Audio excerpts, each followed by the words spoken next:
Hey guys, Akil Stokes here. Welcome back to the Trading Coach Podcast. If you are brand new to the channel or the show, the podcast, my name is Akil Stokes. I'm a former struggling trader turned consistently profitable trader. I am now one of the co-founders of Tier1Trading.com. I'm also a trading coach over there. And this is a podcast that I put out to help you progress through your trading journey, not just your trading journey, but other aspects of life as well. In today's episode, we are going to answer, or by we, I am going to answer some questions from a struggling trader. And this trader reached out to me on Instagram. He introduced himself, Cam, which is cool because my son's name is Cam. He's also a football player and I was a football player, so it was meant to be. But he reached out on Instagram and it was really based off of a YouTube video that he saw of mine. It was a YouTube video that I did called, I'm going to forget the name right here, but I think it's called Hope, Fear, and Greed Kills Traders. Here's the solution. It talked a little bit about the psychological battles that traders go through and giving profit back and stuff like that. And it really hit home for this trader because he was struggling with the same thing. So to give you some background, he's been trading for 4 years. He's a day trader. He knows he's good at the technicals, but he finds himself kind of stuck and he's thinking it's probably at the psychological level. And this is a normal level for traders. Right? There are 4 stages that traders go through. The first stage is called unconscious incompetence, where you don't know what you don't know. You are a baby. You don't know that a hot stove is going to burn your hand. It just looks cool because it's red. So you touch it and you kind of learn your lessons through trial and error. So from a trading perspective, this is when traders come in. They just kind of just throw money at the market. They see things going up and they buy. They see things going down and they sell for no rhyme or reason. And then, you know, if they're lucky, they lose right away. The ones that win right away, they get this false sense of confidence and they put more money in and even they blow even more. That's the worst way you can start. But for most traders, they struggle and then they realize like, man, this trading thing isn't as easy as I thought. Maybe I do have to learn something. That's when they enter the next stage, which is going to be called conscious incompetence. Basically, the first one is you don't know what you don't know. The second one is you're quite aware that you don't know stuff. And this is where you go on that learning journey of, vulturing the internet or buying books and trying to figure out what is that thing that's going to take you to the next level in your trading. Unfortunately, many people try to find the get rich quick strategy, or they buy the super secret course, or they fall for the spammy person with the fake Akil Stokes name that tries to sell them managing money or whatever they're selling out there.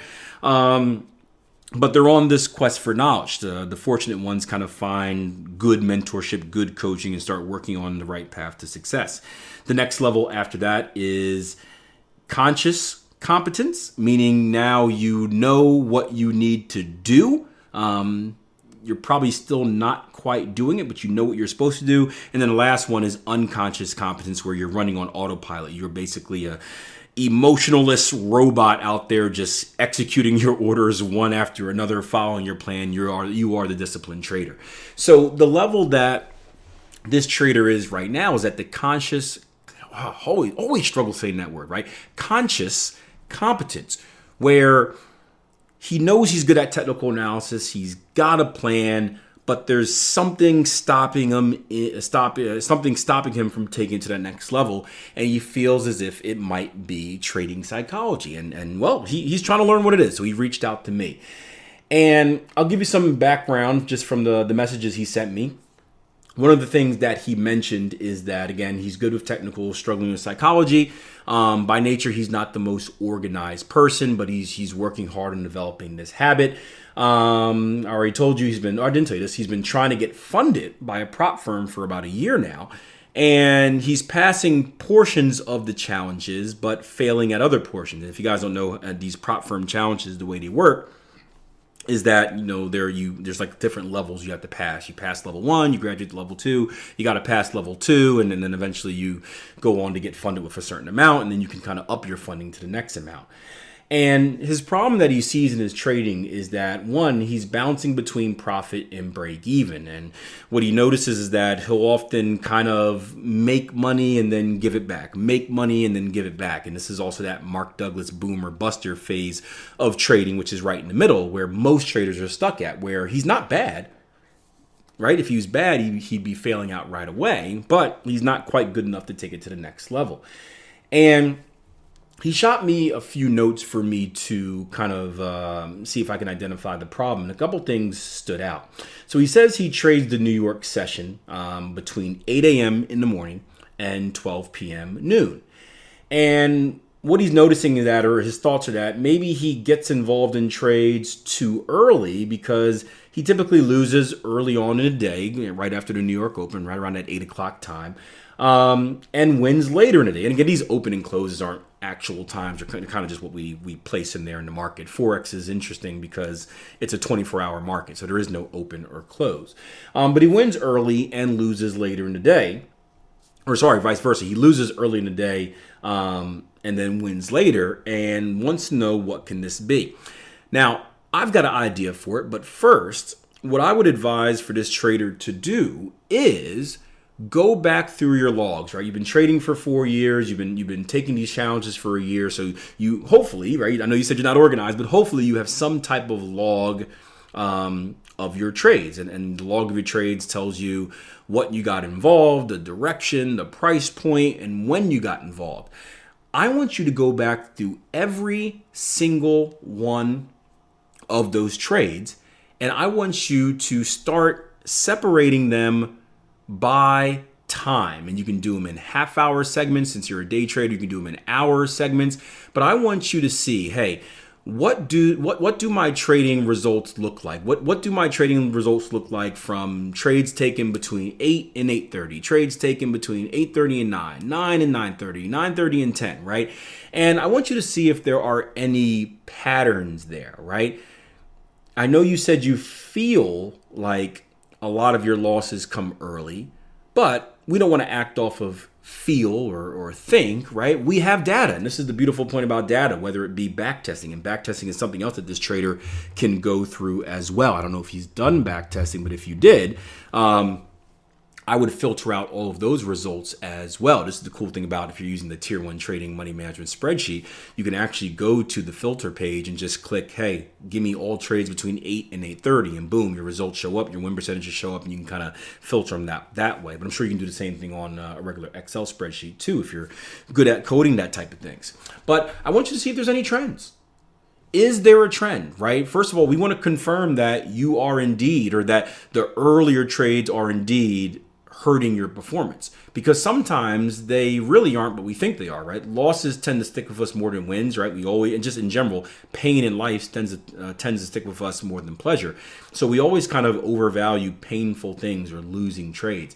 And sometimes we may think that a certain system, a certain strategy, a certain pair, a certain time of day is really against us, where it's really not, right? I had pairs like that in the past where I've done back testing on pairs, and they've had like these bad losing streaks where it loses like 5 trades in a row, and all of a sudden, like, this pair sucks, it's the worst pair ever, and it ends up being a top performer. It just leaves that bad taste in my mouth because of that one single period. So first and foremost, you want to do that to be sure. But something that comes to mind, because I used to day trade, and day trading is a little bit different than your higher time frame trading, right? If you've been following me for any time now, you know that I don't give a boop about news, right? I shouldn't say that. I do give a little bit about it. I think it's important to understand what news events are coming out. I think the more you can understand the news events, it does give you an advantage in the market. But as far as trading goes, I don't really care about news events aside from a handful of major ones. So I trade through the majority of them. As a day trader, however, this wasn't the case, right? Because the markets are going to move a lot more viciously on a lower time frame than they are on a higher time frame. A good example is this, right? Let's say we have a CPI report that comes out, or a retail sales report that comes out, and there's a miss on the number for the dollar, right? Well, that miss may trigger a 20 pip pop in the market. Now, if you're trading on a daily time frame, 20 pips, you don't even notice it. If you're on the 4-hour time frame, 20 pips is like a little tail at the end of a candle, right? It's not a big deal. It very rarely would it affect your actual trading. But once you go down to the hourly, once you go down to the 15, definitely once you go down to the 5-minute and anything lower, 20 pips is a massive move, and you're probably either hitting targets or getting stopped out or getting slipped. So it can have a major effect on your trading. And I can tell you what, as far as the New York session goes, the majority of the news, right, especially the major news events, come out about 8:30 a.m., right? You get some stuff at 2 o'clock, like FOMC stuff, and there's ISM stuff that sometimes comes out at 10 o'clock. But the majority of the major news events or the important news events that come out in the market come out at 8:30. So part of me is maybe thinking that there is some truth to this deal that, hey, I lose early and win later.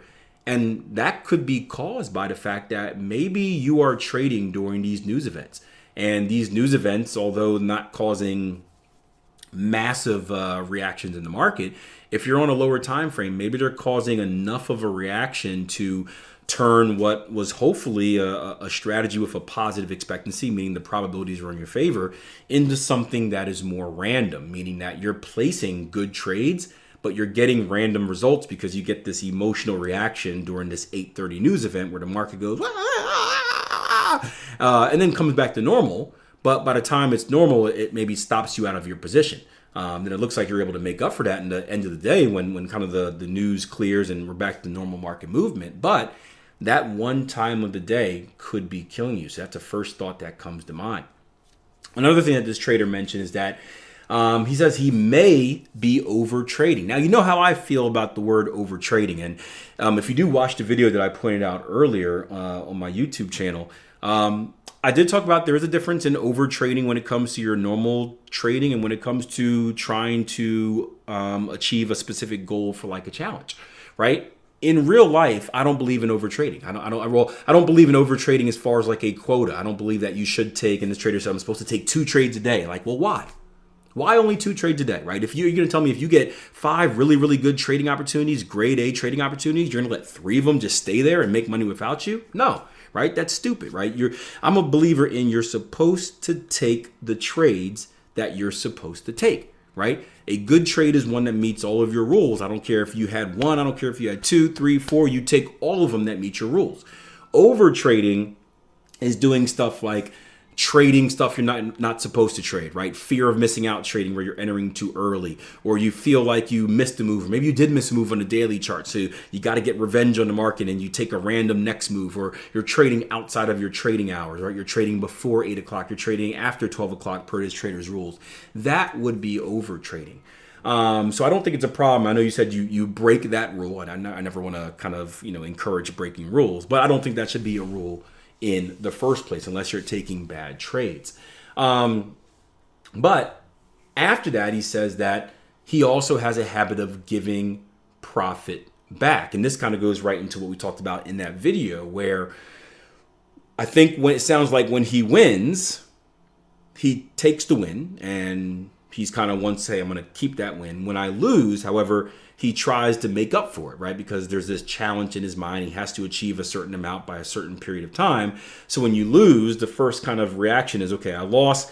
How can I initially find something to make it back? And that is going to be a form of over trading. And that is going to be something that is detrimental to your trading account.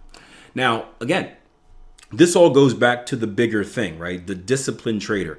We need to identify, have a rules-based strategy, and it needs to be written down in a rules-based trading plan for what is a good trade, right? What is a takeable trade? What is a non-takeable trade, right? And whenever you look at a chart, if what's on the chart doesn't meet your trading rules 100%, I mean, if even one thing isn't met, you can't take that trade. You only have to take good trades, right? You have to do that. If you are focused on only taking good trades, and by focus on only taking good trades, I mean you're grading yourself off of good trades. You're not grading yourself off of wins and losses. You're grading yourself off the percentages of how many good trades do I take versus how many bad trades do I take. If you're fully focused on that, you're not going to have the problem of over trading, and you're not going to have that problem of kind of giving profit back or kind of digging yourself deeper into a hole when things aren't going your way, because you're not going to be taking those bad trades that make your situation worse.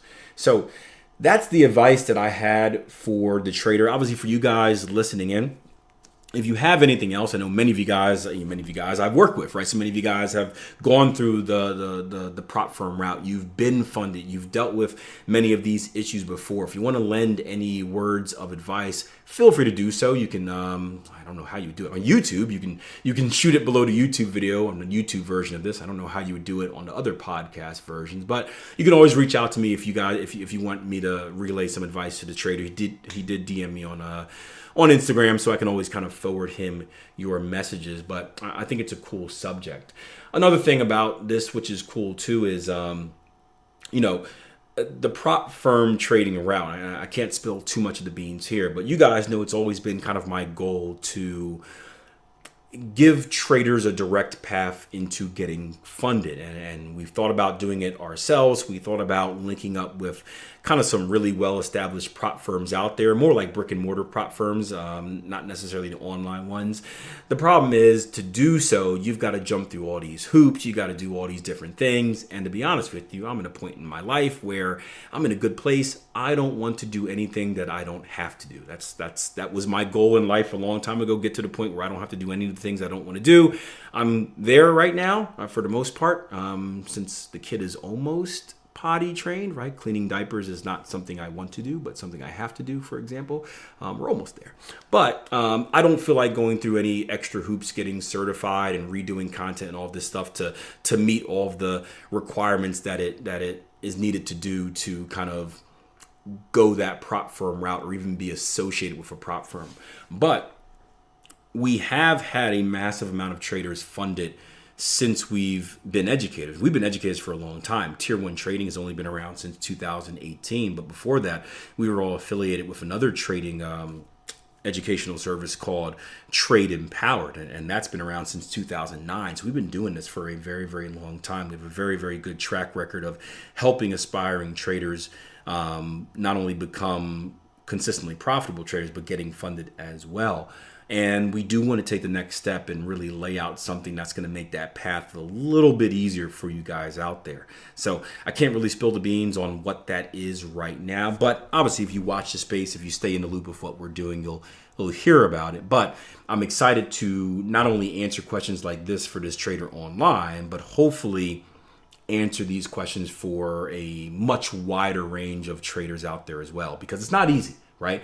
Hats off to you, Cameron, right now for surviving, not only just surviving for 4 years. Most traders don't make it 4 months, but being close. And when you're that close, there's only two options. One, you give up, and all the hard work and effort that you put into your craft over the years is wasted, and that's no fun. Or you keep going, you keep grinding, you keep asking your personal mentors, the traders that coached you. You keep asking random people that you find helpful on the internet like me, or if you happen to find yourself in a community, you keep asking people for help, and you keep digging in and grinding and grinding and grinding, because I promise you it's gonna pop. I read this, or I shared this message the other day by Gary Vee, talking about how so many people worry about the bigger picture but fail to put in the work in the short term, and understanding that the massive amount of work that you put in the short term is going to create that bigger picture. And I remember in my personal journey, man, I struggled. I got into trading in about 2007. I struggled for about 3 years, and I thought there was never a light at the end of the tunnel. And I kept grinding, and you fast forward 14, 15 years later, and I've been doing what I love for a living. So it is worth it. Keep grinding, keep reaching out to people. I hope this podcast is a little bit helpful for you. I hope it's helpful for anyone else that had questions out there. And until next time, guys, plan your trade, trade your plan. I'll see you next episode. Hope you guys enjoyed that episode. Again, the YouTube video that this trader mentioned, the one that kind of sparked this idea for him to reach out to me, is called Hope, Fear, and Greed Kills Traders - Here's a Solution. You can find it on my YouTube channel, youtube.com/Akil Stokes, along with 1,000 other videos. So if you ever get bored, if you ever want some free education, head over to the YouTube channel, scroll through the videos. I guarantee there's something that will answer any question that you have. And while you're there, do me a favor, hit that like button. That's the best way you can support the videos, and subscribe if you haven't done so already. That way you don't miss my next upload.